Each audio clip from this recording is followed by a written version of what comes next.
الحمد لله نحمده ونستعينه ونستغفره ونؤمن به ونتوكل عليه ونعوذ بالله من شرور أنفسنا ومن سيئات أعمالنا من يهده الله فلا مضل له ومن يضلله فلا هادي له ونشهد أن لا إله إلا الله وحده لا شريك له ونشهد أن سيدنا ومولانا محمدًا عبده ورسوله أرسله بالحق بشيرا ونذيرا وداعيا إلى الله بإذنه وسراجا منيرا وصلى الله تعالى عليه وعلى آله وصحابه وبارك وسلم تسليما كثيرا كثيرا أما بعد. عن سليمان بن عامر رضي الله تعالى عنه قال قال رسول الله صلى الله عليه وسلم الصدقة على المسلمين صدقة وعلى ذي الرحم سنتان صدقة وصيلة أو كما قال النبي صلی اللہ علیہ وسلم. بزرگان محترم، گزشتہ جمعہ نبی پاک صلی اللہ علیہ وسلم کی سیرت میں سے ایک عنوان صلہ رحمی کا تھا، جو حضرت خدیجۃ الکبریٰ رضی اللہ تعالی عنہا نے غار حرا میں سے جب آپ تشریف لائے تھے اور تسلی دیتے ہوئے جو جملہ فرمایا تھا، وہ پہلا جملہ تھا انک لتصل الرحیم. اے محمد صلی اللہ علیہ وسلم، آپ کو اللہ ضائع نہیں کریں گے. وجہ یہ ہے کہ آپ کے اندر لوگوں کے ساتھ حسن خلق کے ساتھ ساتھ صلہ رحمی عتم درجے کی ہیں. بات وہاں پہنچی تھی کہ رشتہ دار اور اعزاء اقارب کر جوڑ کرنا ہو تو اس کے لیے کیا عمل کیا جائے، اور رشتہ دار اور اعزاء اور اقارب ہمارے ساتھ اگر بدخلقی کرے تو ہمیں کیسے ان سے برتاؤ کرنا چاہیے. ابھی جو حدیث آپ حضرات کی خدمت میں پیش کی ہیں، اس میں نبی پاک صلی اللہ علیہ وسلم رشتہ داروں کو آپس میں ملانے کے لیے اور آپس میں جوڑنے کے لیے ایک بہترین طریقہ بتلاتے ہیں، اور وہ یہ ہیں کہ ان کے ساتھ مال کے ذریعے سے احسان اور سلوک کیا جائے. اور جب رشتہ داروں کے ساتھ مال کے ذریعے احسان اور سلوک کیا جاتا ہے تو ان کے دل نرم ہو جاتے ہیں، اور پھر آپ نے ان کا اجر و ثواب بہت زیادہ بتلایا. عموماً انسانوں کے ذہن میں ایک بات ہوتی ہے کہ صدقہ جو ہوتا ہے وہ غریبوں کو دینے میں تو اجر و ثواب ملتا ہے، لیکن صدقے کی رقم اگر رشتہ داروں کو دے، اعزاء اور اقارب کو دے، تو اس میں اجر و ثواب نہیں ملتا ہے. عامةً ذہن میں ایک بات بیٹھی ہوئی ہے، تو یاد رہیں کہ لفظ صدقہ جو ہے وہ اس مال کو کہتے ہیں اور اس رقم کو کہتے ہیں جو آدمی صرف اپنی نیت سے خرچ کر دے کہ یہ صدقے کا مال ہے، زبان سے بولے نہیں، پھر بھی وہ اگر دل میں کہہ دے تو صدقہ ہوتا ہے. پھر ایک صدقہ واجبہ ہوتا ہے جس کو زکوٰۃ کہتے ہیں، اور ایک صدقہ نافلہ ہوتا ہے جو عموماً ہم لوگ دیا کرتے ہیں، اس کو صدقہ نافلہ کہتے ہیں. تو اگر رشتہ داروں پر صدقہ خرچ کیا جائے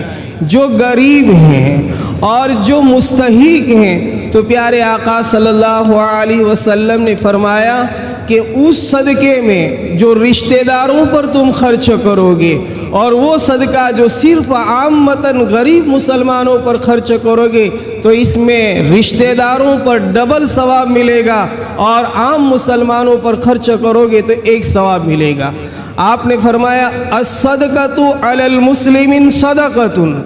عام غریبوں پر، عام مسکینوں پر، عام ضرورت مند مسلمانوں پر اگر صدقے کی رقم تم خرچ کرو گے تو صدقۃ، صرف اس میں صدقے کا ثواب ملے گا اور دوسرا ثواب نہیں ملے گا۔ صدقے کا ثواب بہت بڑا ہے، ابھی معلوم ہوگا۔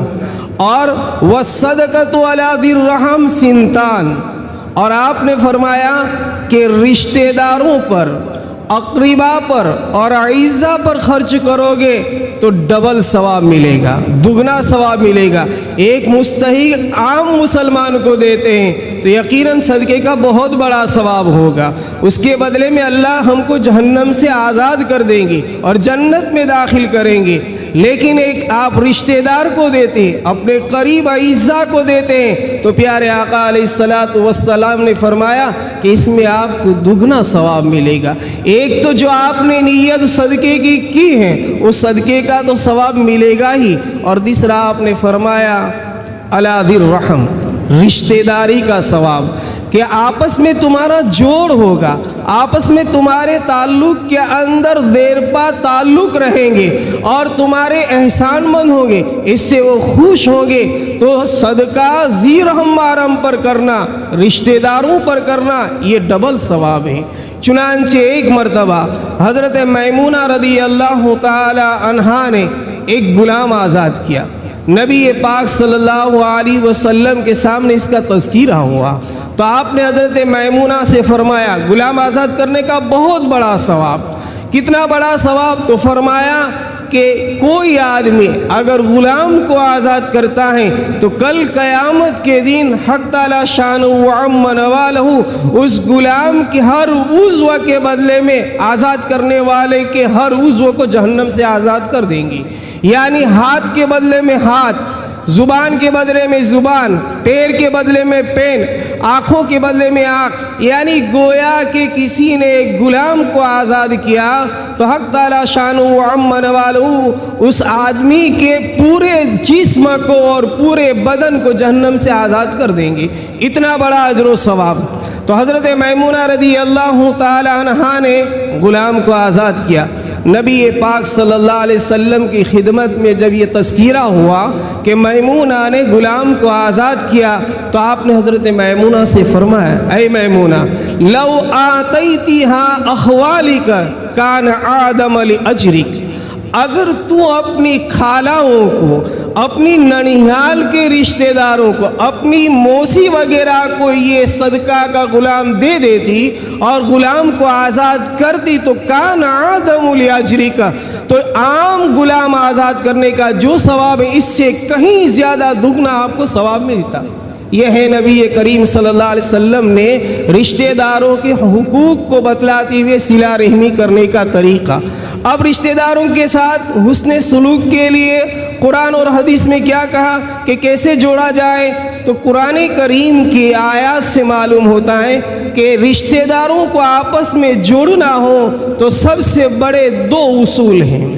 اگر ان دو اصولوں کو مسلمان اپنا لیں گے تو کبھی رشتہ داروں کے اندر توڑ نہیں ہوگا، جوڑ ہوگا۔ ایک فرمایا وَآتِ ذَا الْقُرْبَىٰ حَقَّهُ،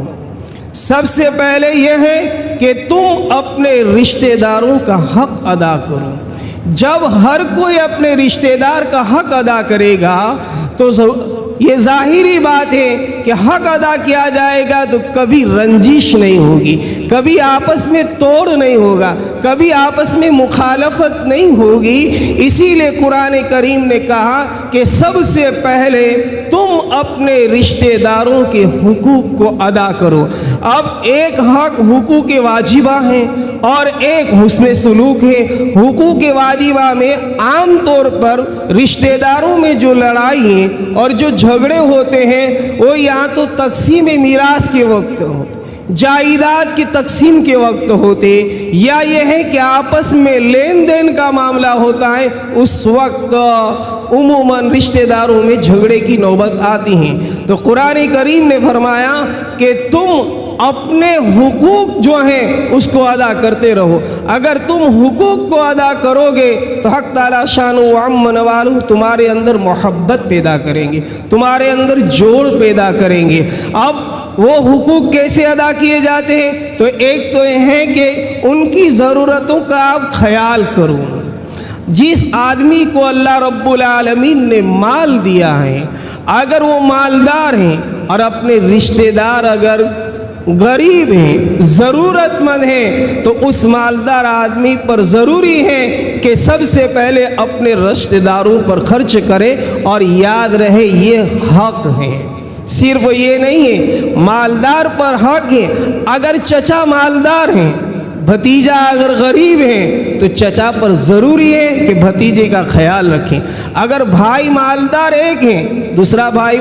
ضرورت مند ہے، غریب ہیں، مزدور قسم کا ہے، تو مالدار بھائی پر واجب ہے، ضروری ہے کہ یہ اپنے غریب بھائی پر خرچ کرے، اور چاہے پھر وہ کوئی بھی نیت کرے۔ جیسے ابھی حدیث سے معلوم ہوا کہ صدقے کی نیت سے کرے گا اللہ ڈبل ثواب دے گا، اور ڈبل ثواب کیوں؟ آپس میں تعلقات بڑھیں گے۔ اور پیارے آقا صلی اللہ علیہ وسلم دنیا میں تشریف لائے تو یہ آپس میں جوڑنے کے لیے آئے تھے، آپس میں تعلقات بنانے کے لیے آئے تھے۔ اور جس وقت نبی کریم صلی اللہ علیہ وسلم دنیا میں تشریف لائے، اس وقت تک کا حال یہ تھا کہ سب سے زیادہ مظلوم طبقے تھے اور مظلوم جماعتیں تھیں، وہ عموماً 3 قسم کے لوگوں کی تھی۔ ایک غلام، بہت ظلم کیا جاتا تھا، اتنا ظلم کیا جاتا تھا کہ ان کی طاقت سے زیادہ ان سے کام لیا کرتے تھے اور ان کو اپنا غلام بنا کر رکھتے تھے۔ وقت پر کھانا نہیں ملتا تھا، ضرورت کے وقت انہیں لباس نہیں دیا جاتا تھا، اور بیمار وغیرہ ہوا کرتے تھے تو خبرگیری نہیں کیا کرتے تھے، بلکہ جانور سے بدتر حال غلاموں کا کیا جاتا۔ تو سب سے مظلوم طبقہ ایک تھا آپ صلی اللہ علیہ وسلم کی بعثت کے وقت غلام کا، آج سمجھ لو غریب مزدوروں کا، کمزور مزدوروں کا، کہ آپ ان سے ہم کام بہت زیادہ لیتے ہیں اور ان کی مزدوری دیکھی جائے تو عام لوگوں سے کم دیتے ہیں۔ یہ بھی ایک قسم کا ظلم ہے۔ اگر 300 کی جگہ وہ 400 مانگے گا، ہم نہیں دیں گے۔ 9 بجے کام پر آنے کا وقت ہوگا، ہماری طرف سے یہ کوشش ہوگی کہ وہ 8:30 بجے آئے، اور اگر 9:30 بجے کا وقت ہے تو ہماری طرف سے کوشش ہوتی ہے کہ یہ 9 بجے آئے۔ یہ بھی ایک قسم کا ظلم ہے۔ اور جب ہم چھوڑتے ہیں تو دیر سے چھوڑتے ہیں، کچھ کام زیادہ بتا دیتے ہیں۔ تو سب سے زیادہ مظلوم طبقہ آپ کی بعثت کے وقت جو تھا وہ غلاموں کا تھا، کمزوروں کا، اور دوسرا خواتین، عورتوں کا تھا، کہ عورتوں کے ساتھ بہت زیادہ ظلم کیا جاتا تھا۔ ہمیں دور جہالت کے اندر کی سیرت میں معلوم ہو چکا ہے کہ عورت ایک جانور کی طرح ہوتی تھی، جیسے جانور سے کام لے کر چھوڑ دیا جاتا ہے، اسی طریقے سے عورت کا حال تھا۔ اگر شوہر مر جاتا تو اندھیری کوٹڑی کے اندر اس کو پور دیا جاتا اور باہر سے ان کو کھانا دیا جاتا، وہیں وہ اپنی تمام تر ضرورتوں کو پوری کیا کرتی تھی، ان کی طرف شفقت اور تکریم کی نظر سے دیکھا بھی نہیں جاتا۔ اور تیسرا طبقہ تھا یتیموں کا، یتیموں پر بہت ظلم ہوتا ہے، اس لیے نبی پاک صلی اللہ علیہ وسلم نے رشتہ داروں کے ساتھ ساتھ یتیموں کے بھی حقوق بتلائے، اور یتیموں کے حقوق بتلاتے ہوئے آپ نے یتیموں کے ساتھ حسن سلوک، یتیموں کے ساتھ تربیت کرنے میں بڑا اجر و ثواب بتایا ہے، اور یتیموں کے ساتھ بدسلوکی کرنے میں، ان کے ساتھ ظلم و ستم کرنے میں آپ علیہ الصلوۃ والسلام نے بڑی وعیدیں فرمائی۔ تو ایک تو یہ ہے کہ رشتہ دار، تو رشتہ داروں کے ساتھ سلوک کریں گے تو یہ چیزیں ملے گی۔ اور جیسے گزشتہ آپ کی خدمت میں عرض کیا تھا کہ حضرت ابوبکر صدیق رضی اللہ تعالیٰ عنہ جیسا جلیل القدر صحابی، انبیاءوں کے بعد سب سے اونچا مرتبہ، سب سے افضل ترین کائنات میں انبیاءوں کی جماعت کے بعد اگر کوئی انسان ہے تو وہ حضرت ابوبکر صدیق ہے۔ صرف مصطفیٰ پر خرچ بند کر دیا، اپنی خالہ زاد بھائی سے خرچ بند کر دیا۔ قرآن کریم میں حق تعالیٰ شانہ عم نوالہ نے جبرائیل کو بھیجا اور کہا کہ محمد کو کہہ دو کہ ابوبکر مصطفیٰ پر نہ خرچ کرنے کی قسم نہ کھائے۔ بلکہ خرچ کرے. رشتہ دار پر خرچ کرو گے آپس میں امن قائم ہوگا, آپس میں جوڑ ہوگا, تمہارے مالوں میں برکتیں ہوگی, محبت ہوگی. اور مالوں میں برکت کیسے ہوگی کہ فضول خرچ نہیں ہوگا, مقدمات میں خرچ نہیں ہوگا. دیگر یہ کہ گھروں کے اندر رحمتیں اترے گی, دیگر پریشانیاں اور مصیبتیں نہیں آئے گی. تو آپ نے فرمایا کہ رشتہ داروں پر خرچ کیا کرو. وَآتِ ذَا الْقُرْبَى حَقَّهُ, اور تو سب سے پہلے تو یہ ہے کہ رشتہ داروں کا حق ادا کیا جائے. دوسرے نمبر میں اس کے ساتھ حسن سلوک کیا جائے. اگر ہم غریب ہیں, رشتہ دار بھی غریب ہیں, لیکن ہم اس سے کچھ اچھی پوزیشن میں, تو آپ نے کہا کہ اگر مال سے تم ان کا تعاون نہیں کر سکتے ہو تو اخلاق سے تم ان کا تعاون کرو. ان کو ضرورت کے وقت جسمانی مدد کر کے کام آ جاؤ. کہیں ان کا کام ہے, آپ ایک دن چلے جاؤ اور اس کی مدد کرو. کہیں اس کو بیمار ہیں تو ان کے گھر چلے جا کر ان کی عیادت کر لو, ان کی تیمارداری کر لو. تو عیادت کا تو ثواب ملے گا, تیمارداری کا تو ثواب ملے گا کہ 70,000 فرشتے تمہارے لیے صبح سے لے کر شام تک مغفرت کی دعا کریں گے. اس کے ساتھ ساتھ آپس میں محبت بڑھے گی, آپس میں تعلق بڑھے گا. اس لیے آپ علیہ الصلوۃ والتسلیم نے ایک حدیث میں فرمایا فَإِنَّ صِلَةَ الرَّحِمِ مَحَبَّةٌ فِي الْأَهْلِ, کہ صلہ رحمی یہ خاندانوں میں محبت کا ذریعہ ہے, اور صلہ رحمی خاندانوں کے اندر سکون اور چین کا ذریعہ ہے. تو ایک تو رشتہ دار, اور پھر آپ نے جو فرمایا یتیم, وَآتَ الْمَالَ عَلَى حُبِّهِ مِسْكِينًا وَيَتِيمًا, کہ اللہ کی خوشنودی حاصل کرنے کے لیے تم لوگ یتیم رشتہ داروں پر خرچ کرو, اور دوسرے نمبر میں یتیموں پر خرچ کرو. یہ قرآن کریم کا جو اسلوب ہے مصارف کا کہ خرچ کہاں کیا جائے, تو خرچ کرنے کے جتنے طور و طریق بتلائے ہیں, اگر اس طرح اگر کوئی انسان خرچ کرتا ہے تو حدیثوں میں ہے کہ آپس میں رشتہ داروں میں توڑ کے بجائے جوڑ پیدا ہوں گے. اور اس میں یتیم کے ساتھ تو اور زیادہ محبت کی نظر ہوگی. تو دنیاوی فائدے بھی ہیں اور اخروی فائدے بھی ہیں. آپ علیہ الصلوۃ والسلام نے یتیم کے بارے میں فرمایا کہ خیر بیت فی المسلمین, کہ مسلمانوں کے گھروں میں سب سے بہتر گھر اور سب سے خوبصورت گھر وہ ہے کہ بیت فیہ یتیم یحسن الیہ, کہ وہ گھر ہے کہ جس گھر کے اندر یتیم ہو اور اس یتیم کے ساتھ اچھا سلوک کیا جائے, اس کی اچھی تربیت کی جائے, اس کے تعلیم کا اچھا نظام کیا جائے. اور آگے آپ نے فرمایا وَشَرٌ بَيْتٌ فِي الْمُسْلِمِينَ, مسلمانوں کے گھروں میں سب سے برا گھر, سب سے بدتر گھر وہ گھر ہے کہ بیتٌ فیہ یتیم یساء الیہ, کہ وہ گھر بدتر گھر ہے اور وہ گھر بدترین گھر ہے جس گھر کے اندر یتیم ہو اور اس کے ساتھ بدسلوکی کی جائے, یتیم کا مال کھا لیا جائے, ان کی تعلیم اور تربیت کا انتظام نہ کیا جائے. تو آپ علیہ الصلوۃ والسلام نے فرمایا کہ روئے زمین پر مسلمانوں کے گھروں میں اس سے بدتر کوئی گھر نہیں ہو سکتا ہے. انداز کیجیے آج یتیموں کے ساتھ کیا معاملہ کیا جاتا ہے. تو ایک طرف تو آپ نے فضائل بیان کیے اور پھر آپ نے حسن خاتمہ کی بشارت دی. صرف یہ نہیں کہ نیکی ملے گی, بلکہ اگر یتیم کے ساتھ خیرخواہی کی جاتی ہے, یتیم کے ساتھ حسن سلوک کیا جاتا ہے, تو نبی پاک صلی اللہ علیہ وسلم کی طرف سے اسے بشارت ہے کہ اس کا خاتمہ بالایمان ہوگا. موت آئے گی تو اس کی ایمان کی حالت میں آئے گی, کیونکہ آپ نے ایک حدیث میں فرمایا انا وکافل الیتیم فی الجنۃ ہاکذا, کہ میں اور یتیم کی کفالت کرنے والا, یتیم کی نگہبانی کرنے والا, یتیم کی تربیت کرنے والا جنت میں اس طرح ہوں گے. اور آپ نے فاشار بالسبابۃ والوسطی وفرج بینہما شیئا, آپ علیہ السلام ممبر پر بیٹھے ہوئے تھے, صحابہ کے سامنے خطاب کر رہے تھے, اور خطاب کے دوران میں یتیم کی بات آئی تو آپ نے فرمایا انا وکافل الیتیم, میرے صحابہ سنو, تمہیں بہت بڑی بشارت دے رہا ہوں کہ اگر تم میں سے کوئی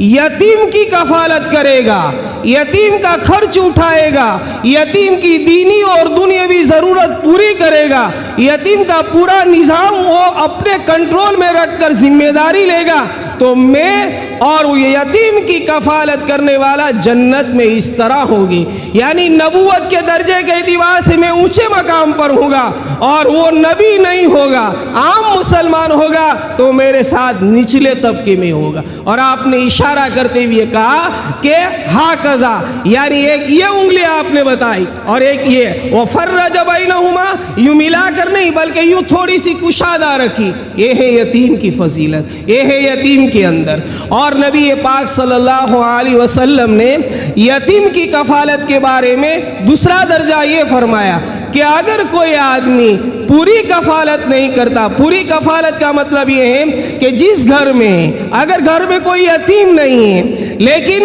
اگر مان لو کہ کوئی اور یتیم ہے اور ہم نے اس کو اپنے پاس لے پالک بیٹا بنا لیا، یعنی جیسے ہم اور اپنے بچوں کی تربیت کرتے ہیں ایسے کسی کا یتیم بچہ ہم نے لے لیا، اور جیسے ہم اپنے بچوں کی خبر گیری کرتے ہیں تعلیم کے اعتبار سے، تربیت کے اعتبار سے، صحت کے اعتبار سے، کھانے پینے کے اعتبار سے، ہر اعتبار سے جیسے اپنی اولاد کی فکر کرتے ہیں، اسی طریقے سے کسی بچے کو لے لیا جو یتیم ہے تو آپ نے فرمایا کہ اس کا سب سے افضل درجہ یہ ہے کہ مکمل خرچہ اگر برداشت کرتا ہے تو میں اور یہ جنت میں اس طرح ہوں گے۔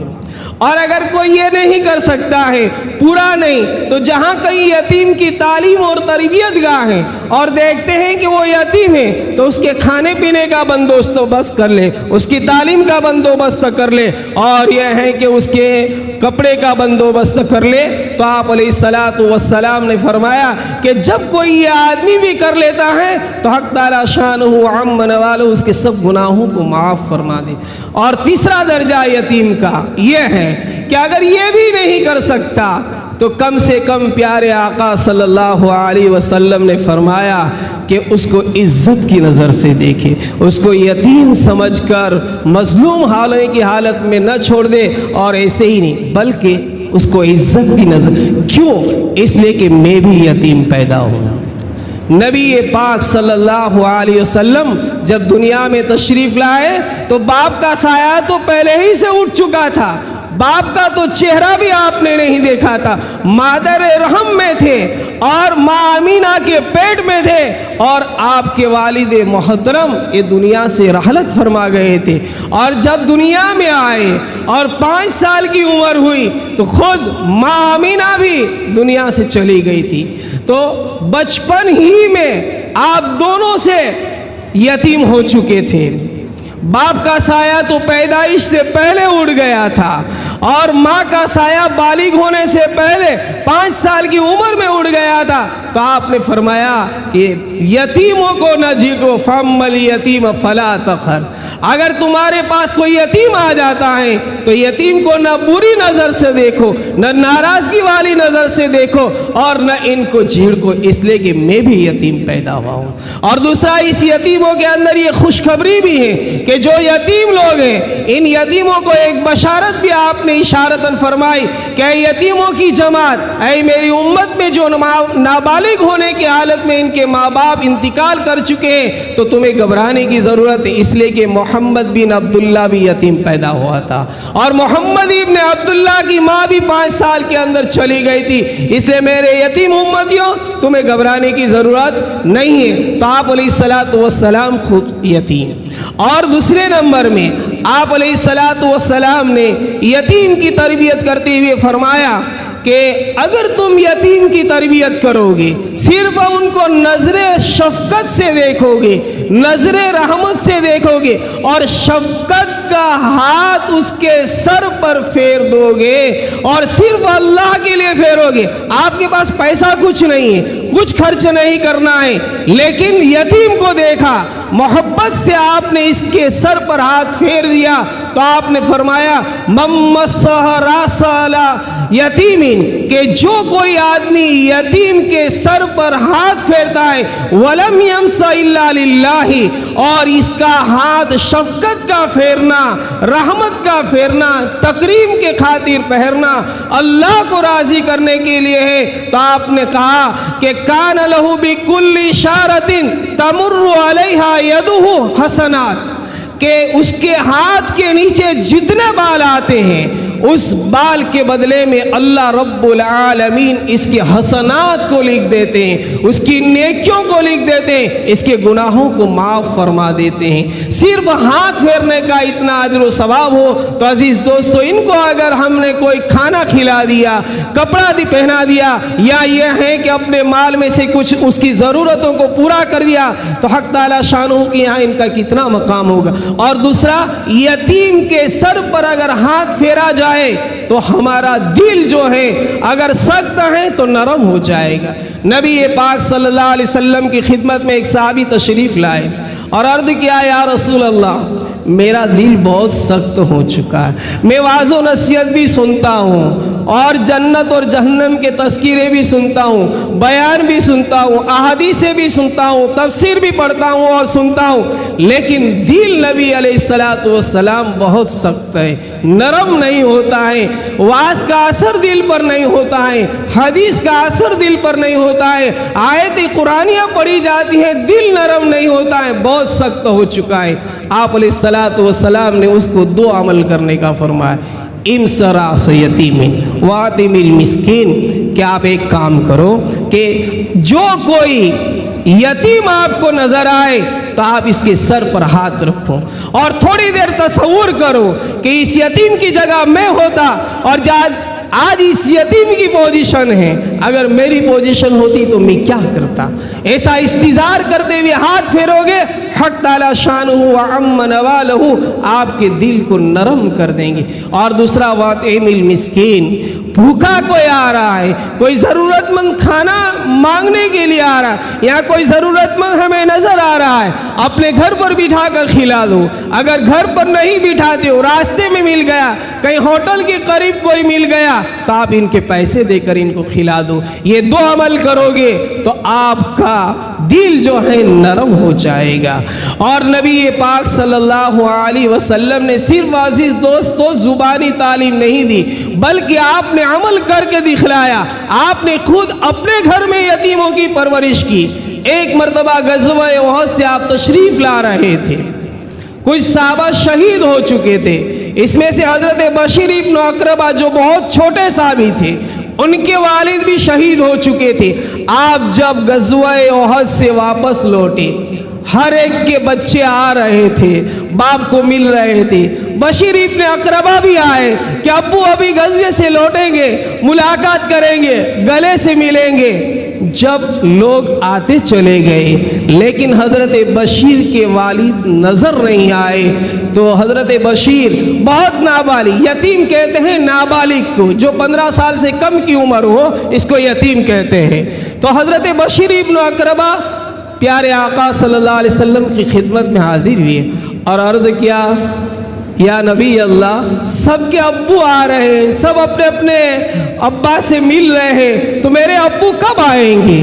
یہ جملہ جب اس بشیر کی زبان سے نکلا ہے، نکلتے ہی نبی پاک صلی اللہ علیہ وسلم کی آنکھوں سے آنسو ٹپک گئے۔ جواب دے تو کیا دے،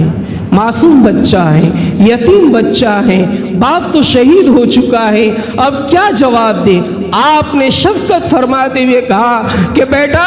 آپ کے ابا تو جنت چلے گئے، یعنی شہید ہو گئے۔ اتنا ہی کہنا تھا کہ حضرت بشیر کی آہوزاری بن گئی، چیخ نکل گئی، واہ ابا، اے میرے ابا، اب میرا کیا ہوگا؟ صحابہ کرام رضی اللہ تعالی علیہم اجمعین نے جب بشیر کی زبان سے یہ آہوزاری کے الفاظ سنے، سب صحابہ کے اندر رکت طاری ہو گئی اور رونے لگے۔ آپ نے بشیر کو بلایا اور اپنے گھر لے گئے، لے جانے کہا کہ بشیر، کیا یہ بات تجھے خوش نہیں کرے گی کہ حضرت عائشہ تیری ماں ہو، اور محمد تیرا باپ ہو اور فاطمہ تیری بہن ہو۔ یہ بات تو کہا یا نبی اللہ میں بہت خوش ہوں، آپ جیسے شفیق میرے باپ بن جائے، امہات المومنین ماں عائشہ میری ماں بن جائے، اور جنت کی عورتوں کی سردار حضرت فاطمہ الزہرا میری بہن بن جائے، تو اس سے زیادہ مجھے کیا خوشی ہو سکتی ہے۔ آپ علیہ الصلوۃ والسلام نے پھر ان کی تربیت کی۔ تو عزیز دوستو، گھروں میں اگر یتیم ہے یا یہ ہے کہ اڑوس پڑوس میں یتیم ہے تو یتیموں کا خیال کریں گے تو آپس میں صلہ رحمی بڑھے گی، جوڑ اور محبت ہوگا۔ حق تعالی شان و عم نوالہ ہمیں کہیں سنی باتوں پر عمل کرنے کی توفیق نصیب فرمائے۔ وآخر